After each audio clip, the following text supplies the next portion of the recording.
প্রিয় নাটোরবাসী, আপনারা কেমন আছেন সবাই? আলহামদুলিল্লাহ, আলহামদুলিল্লাহ রব্বিল আলামিন, ওয়াসসালাতু ওয়াসসালামু আলা রাসূলিহিল কারীম ওয়া আলা আলিহি ওয়া সাহবিহি ওয়া আহলি বাইতি আজমাইন। আল্লাহ তাআলার অসংখ্য অসংখ্য শুকরিয়া। এই মাঠেই 5 আগস্টের পরে আরেকবার আমার আসা শুরু হয়েছিল গত বছর। আমি আপনাদের সামনে এখানে দাঁড়িয়েছিলাম, কিছু কথা বলার সুযোগ পেয়েছিলাম। আজকে আবার নির্বাচনকে সামনে রেখে ঐতিহাসিক দায়িত্ব পালনের জন্য মূলত আপনাদের সামনে আমার হাজিরা। আমরা সবাই জানি আগামী 12 ফেব্রুয়ারি ইনশাআল্লাহ গণভোট এবং জাতীয় নির্বাচন অনুষ্ঠিত হবে একই দিনে। এই নির্বাচনের জন্য আপনারা কি সবাই প্রস্তুত? আল্লাহ, এইরকম বললে প্রস্তুতি হয়। আপনারা প্রস্তুত? ও মাশাআল্লাহ, বোঝা গেল প্রস্তুতি মজবুত আছে আলহামদুলিল্লাহ। এখন প্রস্তুতি বহুবিধ, সেই কথা পরে বলছি। এ বাংলাদেশ আমাদের সকলের প্রিয় জন্মভূমি। বাংলাদেশ ভালো থাকলে আমরা ভালো থাকব, বাংলাদেশ ভালো না থাকলে আমরা কেউ ভালো থাকতে পারবো না। 54 বছরে এক এক করে গিয়েছে 3টা দল, তারা পর্যায়ক্রমে দেশ শাসন করেছেন। জনগণ তাদেরকে দেখেছে, তারা কি ধরনের শাসন উপহার দিবেন এটা নতুন করে তাদের আর বলার কোনো দরকার নাই। এর মাঝে একটা দল এখন কার্যত তারা কার্যক্রম নিষিদ্ধ হয়ে বাংলাদেশে রাজনৈতিক ময়দানে নেই। তাদের ব্যাপারে আমি কথা বলে সময় নষ্ট করতে চাই না, কারণ 15.5 বছরে জনগণ ভালো করে হাড়ে হাড়ে চিনেছে তারা কারা।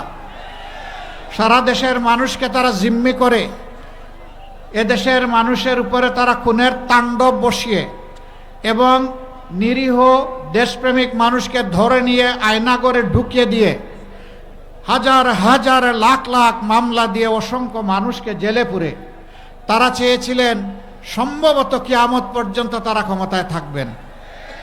কিন্তু না, চাইলেও কেউ কিয়ামত পর্যন্ত ক্ষমতায় থাকতে পারবে না। আল্লাহ তাআলা পরিষ্কারভাবে জানিয়ে দিয়েছেন, আউযু বিল্লাহি মিনাশ শাইতানির রাজিম, কুলিল্লাহুম্মা মালিকাল মুলকি তুতিল মুলকা মান তাশাউ ওয়া তানজিউল মুলকা মিম্মান তাশা। বলে দাও হে নবী, আল্লাহ সেই মহান সত্তা যিনি সমস্ত সৃষ্টির বাদশাহীর মালিক। তিনি একমাত্র বাদশাহ, তার বাইরে কোনো বাদশাহ নাই। দুনিয়ার শৃঙ্খলা বিধানের জন্য জায়গায় জায়গায় তিনি কিছু মানুষকে সেই জায়গার শৃঙ্খলা বিধানের জন্য শাসন করার সুযোগ দেন। যারা আল্লাহর এই আমানতকে হেফাজত করে, মানুষকে সম্মান করে, শ্রদ্ধা করে, অধিকার সংরক্ষণ করে, দেশ এবং জাতির জন্য কাজ করে, আল্লাহর নির্দেশ মেনে চলে, আল্লাহ তাদের সম্মান বাড়িয়ে দেন। আর যারা মানুষের সাথে বিশ্বাসঘাতকতা করে, মানুষের সম্পদ লুণ্ঠন করে, ডাকাতি করে, চুরি করে, সন্ত্রাস করে, চাঁদাবাজি করে, আল্লাহ রাব্বুল আলামিন একসময় তাদের হাত থেকে ঝাপটা মেরে ক্ষমতা নিয়ে আনেন। এটি দুনিয়ার নিয়ম। সেই নিয়মের অধীনেই আওয়ামী লীগকে বিদায় নিতে হয়েছে। তবে বিদায়টা এমনি এমনি হয় নাই। আওয়ামী লীগ তুমি চলে যাও এই কথা বলার সাথে সাথে আওয়ামী লীগ যায় নাই। এটা বড় রক্তমূল্যে কিনা, বড় উচ্চ মূল্যে কিনা। 24শে জুলাই বাংলাদেশের ইতিহাসে এক রক্তাক্ত কাহিনী। সেই জুলাইতে আমাদের ছাত্রছাত্রীরা তাদের ন্যায্য দাবিতে রাস্তায় নেমেছিল।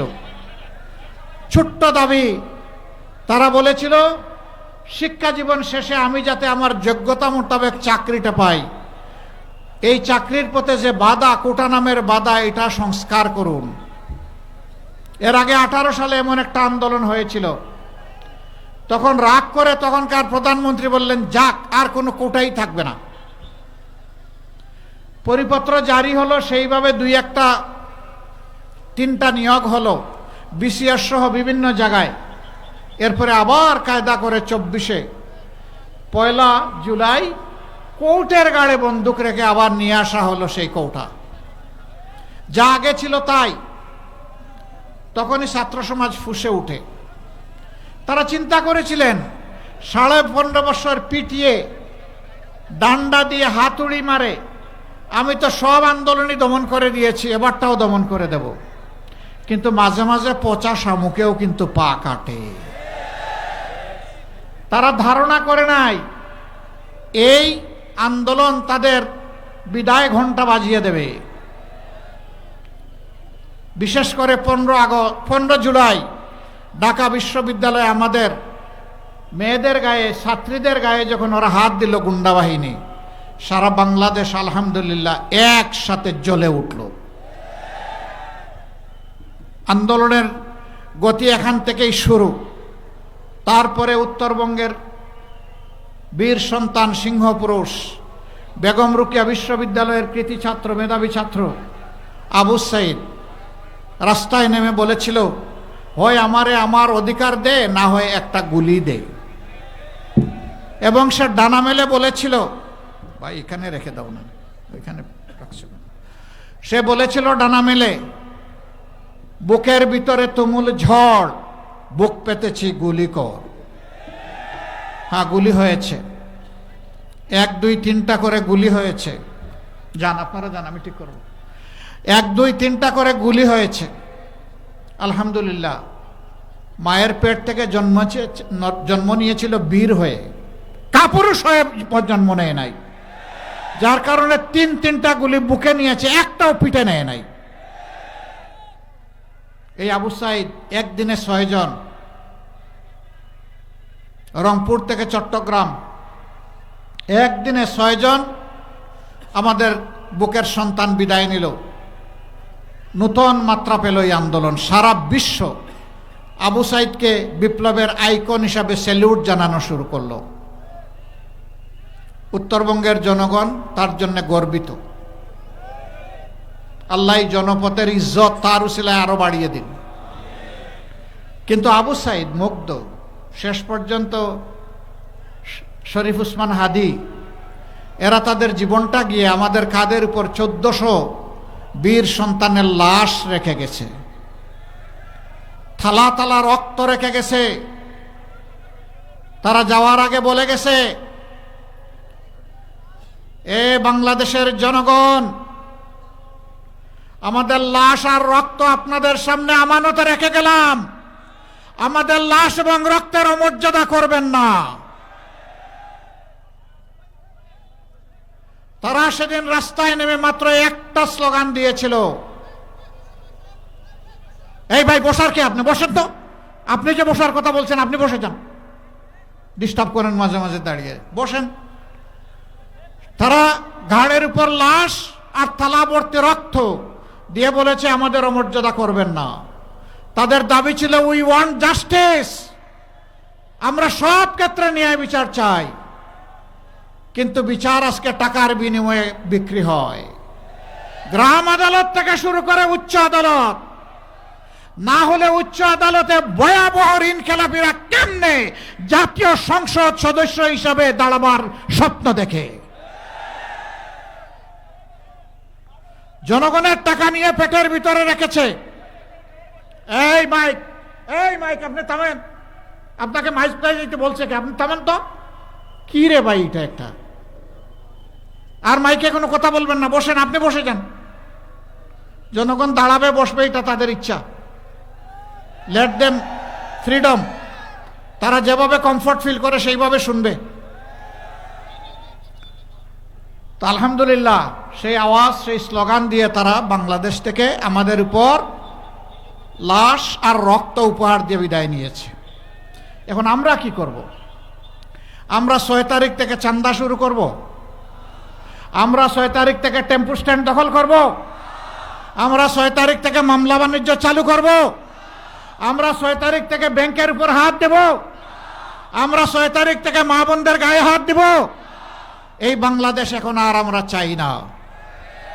আমাদের সন্তানেরা বলে গেছে এই সমস্ত নোংরামিকে লাল কার্ড, এগুলো আর ফিরে আসতে দেওয়া হবে না।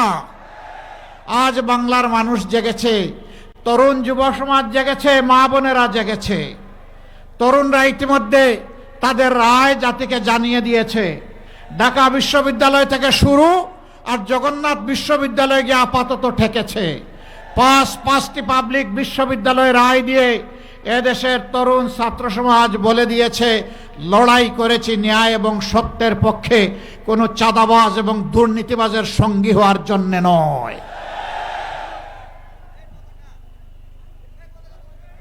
তারা রাস্তা আমাদেরকে দেখিয়ে দিয়েছে। আমাদের মা বোনেরা তারা তাদের সিদ্ধান্ত ব্যক্ত করতে শুরু করছে। এই সাংবাদিক বন্ধুরা যখন তাদেরকে কোথাও কোথাও জিজ্ঞেস করে ভোট দিবেন কারে, ডেসপারেটলি বলে দাড়ি পাল্লায় দেব, শাপলাকলিতে দিব, রিকশায় দিব, মানে 11 দলের প্রতীকে দেব। এমনকি আপনারা দেখেছেন একজন বোন, তিনি তার পছন্দের পোশাক পরে রাস্তায় বের হয়েছেন।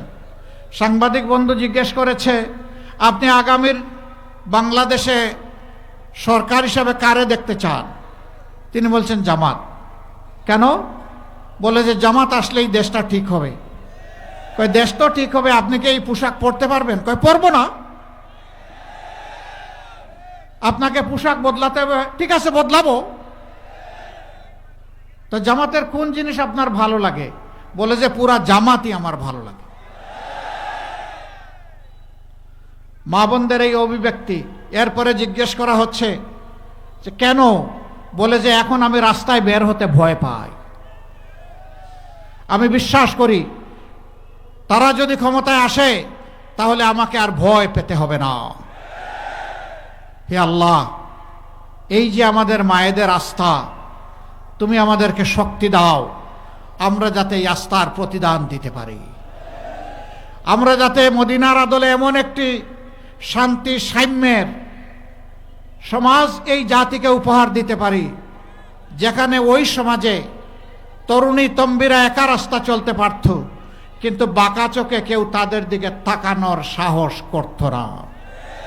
আমরা ওই বাংলাদেশটি চাই, যেই বাংলাদেশে আমার মেয়ে, আমার বোন, আমার স্ত্রী, আমার মায়েরা স্বাচ্ছন্দ্যে নিরাপদে ঘরে থাকবেন, প্রয়োজনে রাস্তায় যাতায়াত করবেন, কর্মস্থলে কর্তব্য পালন করবেন, পেশাগত দায়িত্ব পালন করবেন, আল্লাহ ছাড়া আর কাউকে ভয় করার প্রয়োজন হবে না।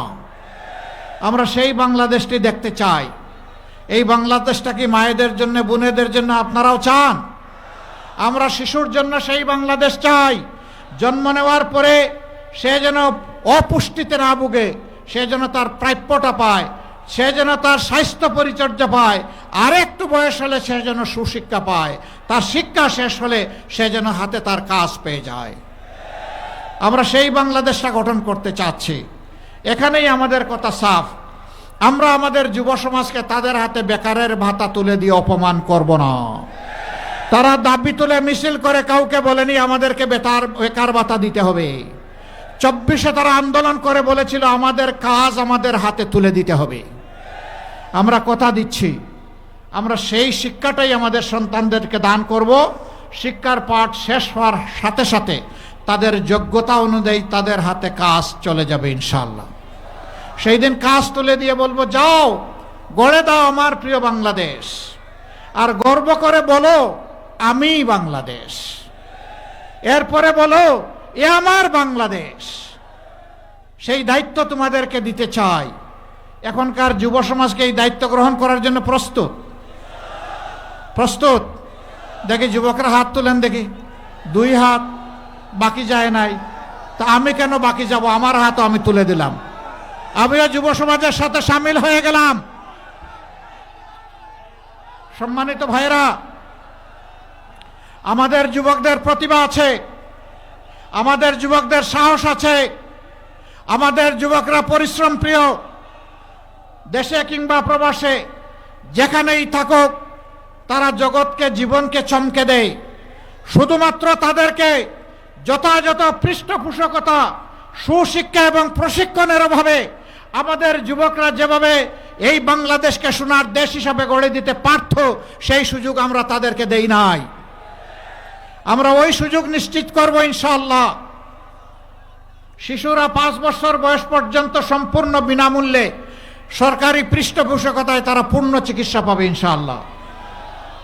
বয়স্করা জীবনের একটা পর্যায়ে যখন অবসর জীবনে চলে যাবে, 60-65 বছর বয়স হয়ে যাবে, তারপরের স্বাস্থ্যসেবার পূর্ণ দায়িত্ব সরকার গ্রহণ করবে ইনশাআল্লাহ। মাঝখানেরটা আমরা ভাগাভাগি করব, এটা হবে পার্টিসিপেটরি। আমরা শেয়ার করব আমাদের সম্পদ আর সরকারের সম্পদ। সরকার তো আমাদেরই। সরকারকে, সরকারের আবার সম্পদ কি? সারা সম্পদ জনগণের। বলবেন যে এত এত জিনিস, চাকরিও দিবেন, শিক্ষাও দিবেন, আবার বিনা পয়সার চিকিৎসাও নিশ্চিত করবেন, টাকা পাবেন কই? টাকা জমা আছে কোথায় বলেন তো? না, তা বলতে পারবেন না। এই টাকা জমা আসে চোররা, লুটেরারা, ব্যাংক ডাকাতরা, শেয়ার মার্কেট লুণ্ঠনকারীরা। আমার দেশের যে 28 লক্ষ কোটি টাকা বিদেশে পাচার করেছে, সেই টাকা আল্লাহ যদি আমাদেরকে সাহায্য করেন, সামর্থ্য দেন, ওদের মুখের ভিতর দিয়ে হাত ঢুকাইয়া পেটের ভিতর থেকে বের করে আনবো ইনশাআল্লাহ। এবং সেই টাকা রাষ্ট্রীয় কোষাগারে জমা হবে ইনসাফের ভিত্তিতে। যে এলাকা যতটা বঞ্চিত, আগে উন্নয়ন কর্মকাণ্ড চলে যাবে ওই এলাকায়। কোনো মামু খালু দেখা হবে না, লাল নীল টেলিফোন বুঝি না, প্রেসিডেন্ট প্রধানমন্ত্রীও বুঝি না। যার যেটা পাওনা তাকে সেটা দিতে হবে। আমরা সমাজে এমন ন্যায় বিচার দেখার পক্ষে যে বিচার এক একজনের জন্য এক এক রকম হবে না। একজন সাধারণ মানুষ কোনো নির্দিষ্ট অপরাধ করলে তার বিচারে যে শাস্তি হবে, দেশের প্রধানমন্ত্রী কিংবা রাষ্ট্রপতি যদি সেই একই অপরাধ করেন, তাদেরকেও ছাড় দিয়ে কথা বলা হবে না। একই বিচারের আওতায় আনতে হবে। এর নাম ন্যায় বিচার। জাতি মুখিয়ে আছে সেই বিচার দেখার জন্যে। যারা তখনও দেশের টাকা চুরি করেছে, এখনো চুরি করে, যারা তখনও টাকা লুণ্ঠন করেছে, এখনো করে, যারা তখনও চাঁদাবাজি করত, এখনো করে। 12 তারিখ দেশের মানুষ 12.5 কোটি ভোটার, তাদের জন্য 12.5 কোটি লাল কার্ড তৈরি করে রেখেছে। সম্মানিত ভাইরা, এই যুব সমাজ চিৎকার দিয়ে এখন বলছে, আমরা পুরানা বন্দোবস্তের পচা রাজনীতি আর দেখতে চাই না। আমরা নতুন রাজনীতি, নতুন বাংলাদেশ দেখতে চাই। যারা নতুন রাজনীতি, নতুন বাংলাদেশের মাধ্যমে দেশকে এগিয়ে নেবে, সুশাসন কায়েম করবে, তারা অবশ্যই গণভোটে হা বলবে ইনশাআল্লাহ। আর যারা পচা রাজনীতিতে আবার দেশকে টেনে নিয়ে ফ্যাসিবাদ তৈরি করতে চাইবে, তারাই ভিতরে ভিতরে না বলবে। সাধু সাবধান, জনগণ এবার কাউকে ছেড়ে কথা বলবে না। তাহলে 12 তারিখের প্রথম ভোট কিসে? ইনশাআল্লাহ। এবার আসেন সরকার গঠনের ভোট।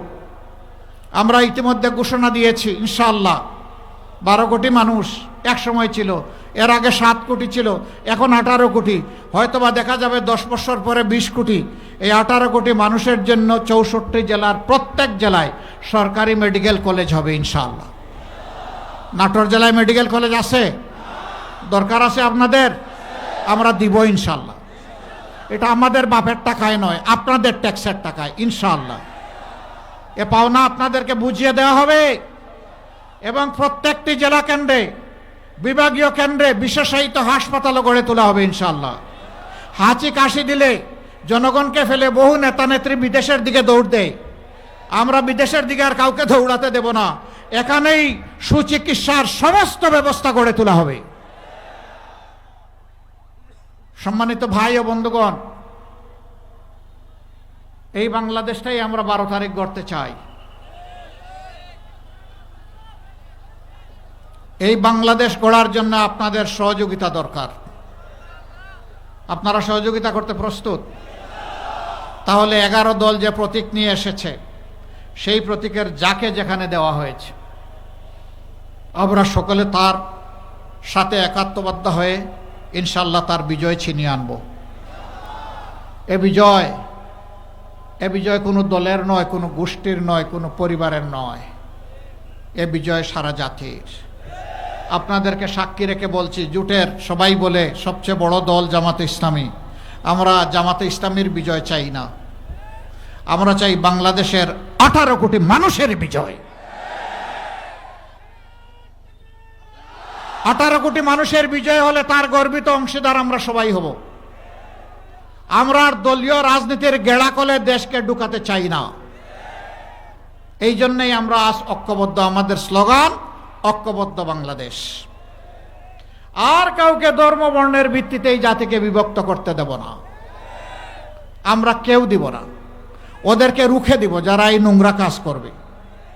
এখানে মুসলমান, হিন্দু, বৌদ্ধ, খ্রিস্টান আমরা যারা আছি, আমরা একই বাগানের ভিন্ন ভিন্ন গাছ, সবাই মিলেই আমাদের ফুলের বাগান। একসাথে চলবো, নিরাপদে থাকবো, যার যেটা অধিকার সেইটা আমরা পেয়ে যাব। ধর্মের ভিত্তিতে কাউকে তার অধিকার থেকে বঞ্চিত করা যাবে না। মতলববাজরা এই কথা বলে বলেই আমাদের বিভিন্ন ধর্মের ভাই বোনদের তারা সর্বনাশ করেছে। ওই সুযোগ আমরা আর দেব না। আমরা মিলেমিশে বাংলাদেশ গড়ব, সামনের দিকে এগিয়ে যাব। যুবকরা, আগামীর বাংলাদেশ তো আপনাদের হাতে তুলে দেব। ধরুন বাংলাদেশ একটা উড়োজাহাজ, রকেট গতিতে এর উন্নয়ন হবে সামনের দিকে ইনশাআল্লাহ। সেই উড়োজাহাজের ড্রাইভিং সিট, যেটাকে ককপিট বলা হয়, সেখানে আমরা যুবকদেরকে বসিয়ে দেব ইনশাআল্লাহ। আর আমরা গিয়ে বসবো প্যাসেঞ্জারের সিটে। তারা রকেট গতিতে বাংলাদেশকে সামনের দিকে নিয়ে যাবে।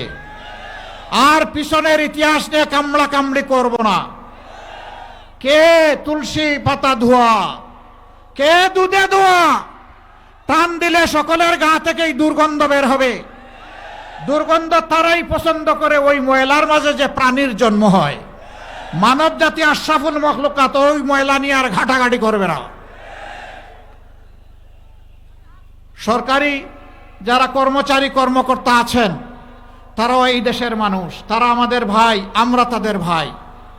একটা অবস্থা এমন করে ফেলা হয়েছে যে আমাদের উভয়কে উভয়ের মুখামুখি করা ফেলা হয়েছে। এইটা কোনো দেশের জন্য কোনো ভালো লক্ষণ নয়। হাতে হাত মিলিয়ে সবাই মিলেই আমরা দেশ গড়ব ইনশাআল্লাহ। আজকে বেতন বৈষম্য দূর করার দাবিতে বিভিন্ন জায়গায় মিছিল হচ্ছে, সমাবেশ হচ্ছে, দাবি দাওয়া পেশ করা হচ্ছে। কেন এটা করতে হবে? এই রাষ্ট্রের কি কোনো অভিভাবক নাই? কোনো মা বাবা নাই? উদাহরণস্বরূপ সেনাবাহিনী, আধা সামরিক বাহিনী, এই দুইটা বাহিনী যখন তাদের বাহিনীতে যোগদান করে, সেই যোগদানের মুহূর্তেই তারা নিয়ত করে, অঙ্গীকার করে, আমি আমার দেশের প্রতি ইঞ্চি মাটি হেফাজত করার জন্য প্রয়োজনে জীবন দিব, কিন্তু 1 ইঞ্চি মাটি কাউকে দেব না। এই যারা জীবন মূল্যের শপথ করেছে তারা আর আমি একই জিনিস। এর নাম ইনসাফ নয়। ইনসাফ, যার যেটা মর্যাদা তাকে সেটা দিতে হবে, যার যেটা পাওনা তাকে সেটা দিতে হবে। পুলিশ আছে, র্যাব আছে, আনসার আছে, আরো এইরকম অনেকগুলো শৃঙ্খলা বাহিনী আছে। তাদের দিন নাই, রাত নাই, 24 ঘন্টা কখন কোন জায়গা থেকে কল আসে তাকে বলতে হবে আমি হাজির। এমনকি ঝুঁকি নিয়ে তাদেরকে দায়িত্ব পালন করতে হয়। কিন্তু তাদেরকে সম্মানজনক বেতন ভাতা আপনি দিবেন না। আবার তারা অন্যায় করলে বলবেন যে দুর্নীতি কেন করলা। রাষ্ট্রের কোনো অধিকার নেই। আগে তার মর্যাদাটা তাকে দিতে হবে, অধিকারটা দিতে হবে, সম্মান নিয়ে, তার পরিবার নিয়ে, তার সন্তান নিয়ে, তার মা বাবা নিয়ে সে যাতে বাঁচতে পারে। সেই রকম যখন দিবেন, তখন সমস্ত মেধা, যোগ্যতা, শক্তি উজাড় করে সে দেশের কাজ করবে। এরপরেও যদি কেউ অন্যায় করে তখন তার ব্যাপারটা আলাদা, কিন্তু নট বিফোর দ্যাট আপনি তার পাওনা, তার অধিকার, তার মর্যাদা না দিয়ে তার বিচার করবেন, কোনো অধিকার নেই। এমনকি একজন চোরও যদি চুরি করে, আগে দেখতে হবে ক্ষুধার জ্বালায় যে আগুন জ্বলে উঠেছে তার পেটে, সেই আগুন নেভানোর জন্য চুরি করেছে কিনা। যদি আগুন নেভানোর জন্য চুরি করে থাকে, রাষ্ট্রের দায়িত্ব হবে আগে তার বাতের, পেটের এবং কাপড়ের যোগান দেওয়া। তাকে এইটুকু যোগান দেওয়ার পরেও যদি সে চুরি করে, তখন শাস্তি তার প্রাপ্য। কিন্তু এর আগে নয়। খেয়াল রাখতে হবে, যখন তখন কাউকে এই শাস্তির আওতায় আনা যাবে না। নবী করিম সাল্লাল্লাহু আলাইহি সাল্লাম মক্কা থেকে যারা তাকে বিদায় নিতে বাধ্য করেছিল, 10টা বৎসর তিনি আপন জন্মভূমি ত্যাগ করে মদিনায় ছিলেন। 7 বৎসরের মাথায় যখন তিনি ফিরে আসলেন, পবিত্র কাবাগরের সামনে দাঁড়িয়ে কুরাইশদেরকে জিজ্ঞেস করলেন, ও মক্কাবাসী, আজকে মুহাম্মদের কাছে তোমরা কি চাও সাল্লাল্লাহু আলাইহি ওয়াসাল্লাম। মক্কার সর্দার আবু সুফিয়ান দাঁড়িয়ে বললেন, আপনি আমাদের সম্মানিত ভাই, আপনি আমাদের সম্মানিত ভাতিজা। কি চাই না বলেই তিনি বসে গেলেন। রাসূল করিম সাল্লাল্লাহু আলাইহি সাল্লাম ঠায় আসমানের দিকে চেয়ে থাকলেন, আল্লাহর পক্ষ থেকে কি ইশারা আসে। কিছুক্ষণের পরেই তার মুখ উজ্জ্বল হয়ে ওঠে। তিনি বললেন, আবু বকর আসো, ওমর আসো, উসমান আসো, আলী আসো, জুবাইর আসো, যাও মক্কার অলিতে গলিতে তোমরা জানিয়ে দাও, ঘোষণা করে দাও, মহান আল্লাহ আর তার রসুলের পক্ষ থেকে মক্কাবাসীকে ক্ষমা করে দেওয়া হলো। তবে 10 জন মানুষ যারা নিরীহ মানুষদেরকে খুন করেছিল তাদের জন্য শাস্তি হিসাবে তাদেরকে হত্যা করা হবে। কিন্তু না, পরে ওই 10 জনও না, মাত্র 3 জন, বাকিরা পালায়ে গেছে। এরপরে কেউ কেউ এসে তারা আত্মসমর্পণ করেছে, নিরাপত্তা চেয়েছে, আল্লাহ রসুল দিয়ে দিয়েছেন। অতীতের জন্য আল্লাহ রসুল কোনো বিচার করেন নাই। আমরা অতীত নিয়ে খুব ঘাটাঘাটি করতে পারবো না, তবে জুলাইয়ের দায়িত্ব অস্বীকার করতে পারবো না। এই দায়িত্বের প্রতি আমাদেরকে সম্মান দেখাতে হবে। আপনারা দোয়া করবেন। আজকে আপনারা এই যে জনজোয়ার এখানে দেখছেন, এটা শুধু নাটোরে না, এ জোয়ার সারা বাংলাদেশে শুরু হয়েছে। এক একটা জনসভায় পাল্লা দিয়ে পুরুষের মতো নারীরাও এসে যাচ্ছেন। তারাও এসে বলছেন, আমরা আছি সত্যের পক্ষে। যা আল হক ও জাহাক আল বাতিল ইন্নাল বাতিলা কানা জাহুকা। আজকে দরজায় সত্য এসে কড়া নেড়ে বলছে, সত্য এসে গেছে, মিথ্যা পালিয়ে যাচ্ছে। ইনশাআল্লাহ সত্যের বিজয় হবে, ইনশাআল্লাহ। 12 তারিখের সেই দিনটির জন্য এখন থেকে প্রস্তুতি গ্রহণ করুন। 13 তারিখ বা 12 তারিখ রাত্রে নিজেদের পাওনা সমঝে তারপরে ঘরে ফিরবেন, উজু করবেন, 2 রাকাত নামাজ, 4টা সিজদা, চোখের পানি দিয়ে আল্লাহ শুকরিয়া আদায় করবেন, ইনশাআল্লাহ। সেই দিনটির অপেক্ষায় থাকলাম। আল্লাহ তাআলা আমাদেরকে কবুল করুন, সাহায্য করুন, সহজ করে দিন। 6 ফেব্রুয়ারি প্রবাসী সিটি সাইট অফিসে আয়োজন করা হয়েছে ইনভেস্টর্স ফেয়ার 2026। ভিডিও কলে মিলবে ফ্রি ওমরা সুযোগ সহ অবিশ্বাস্য সব উপহার। দিনব্যাপী এই আয়োজনে শিশুদের জন্য থাকবে আনলিমিটেড ফান রাইড, আর বড়দের জন্য মনোরম নৌকা ভ্রমণ ও কলাপাতায় পরিবেশিত লাঞ্চ। মাত্র 10,000 টাকায় বুকিং। আরও বিস্তারিত জানতে যোগাযোগ করুন স্ক্রিনে দেওয়া নম্বরে।